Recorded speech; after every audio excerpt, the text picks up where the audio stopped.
के बाद अब शिमला में जुटेगी विपक्षी पार्टियां। विपक्षी एकता की बैठक में बनी सहमति।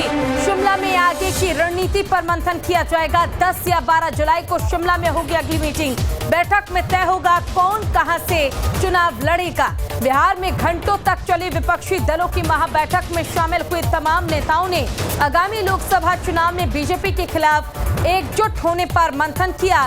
बैठक में विपक्षी दलों की सहमति बनी और अब अगली मीटिंग 10 या 12 जुलाई को शिमला में होगी।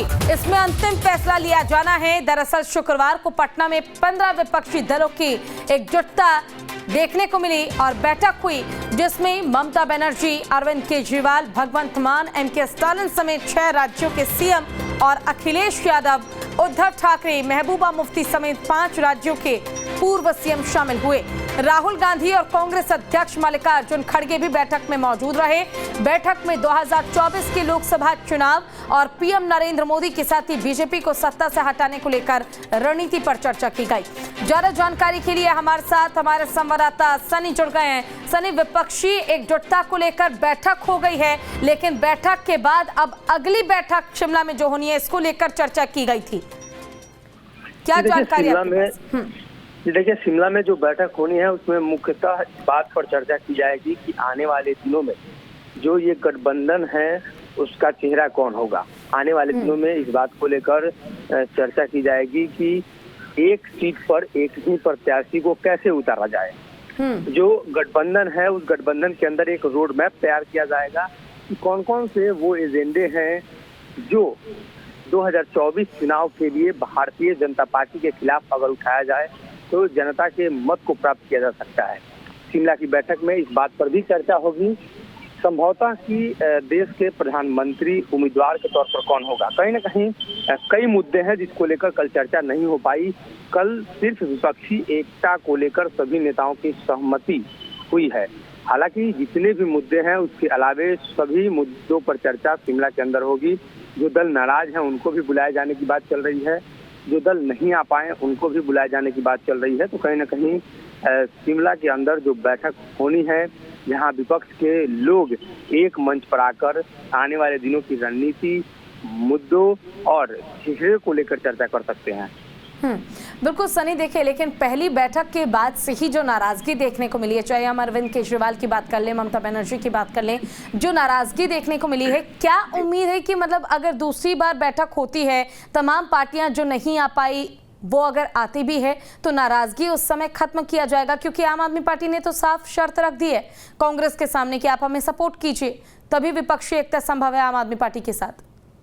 देखिए, कुछ नेता ऐसे भी होते हैं जिनका संबंध सभी नेताओं से बेहतर होता है, जिसमें एक लालू प्रसाद यादव हैं और कई नेता हैं। तो उन नेताओं को अब आगे किया जा सकता है नाराज दलों को, नाराज नेताओं को मनाने के लिए। तो ऐसे में उसके लिए जो समय है वो चाहिए और जब चुनाव होने हैं उससे पहले जब ये सब कुछ तय करना है तो 12 तारीख की जो दूसरी बैठक होगी वो भी दूसरी बैठक है, अंतिम बैठक नहीं है। उसके अलावे भी कई मुद्दे बचे रह सकते हैं, कई मुद्दों पर बातचीत आगे होनी रह सकती है। तो ऐसे में लालू प्रसाद हो या जो भी बड़े नेता हो वो वहां जाकर नेताओं को मनाने की कोशिश करेंगे ताकि आने वाले दिनों में जो मतभेद है उसको दूर किया जा सके। अरविंद केजरीवाल के मामले को लेकर भी बातचीत हो सकती है। कांग्रेस ने कहा है कि जब लोकसभा के चुनाव होंगे तभी इसको लेकर फैसला किया जाएगा। ओके सनी, आपका बहुत बहुत शुक्रिया इस तमाम जानकारी के लिए।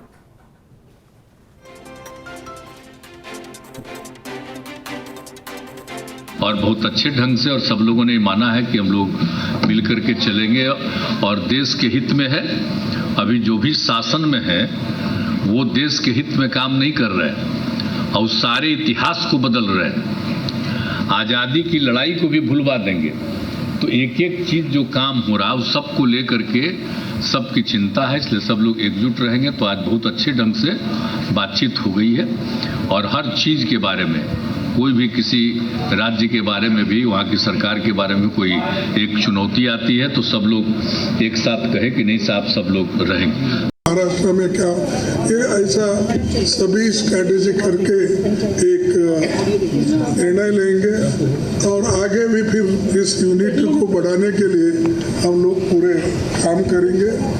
एक होकर, एकजुट होकर 2024 की लड़ाई हमको लड़ना है। देखिए, जैसे आप जानते हैं, हिंदुस्तान की नींव पर आक्रमण हो रहा है। फाउंडेशन पर, इंस्टीट्यूशंस पर, आवाज पर बीजेपी और आरएसएस आक्रमण कर रही है। मैंने मीटिंग में भी कहा, यह विचारधारा की लड़ाई है और इसमें हम सब एक साथ खड़े हैं।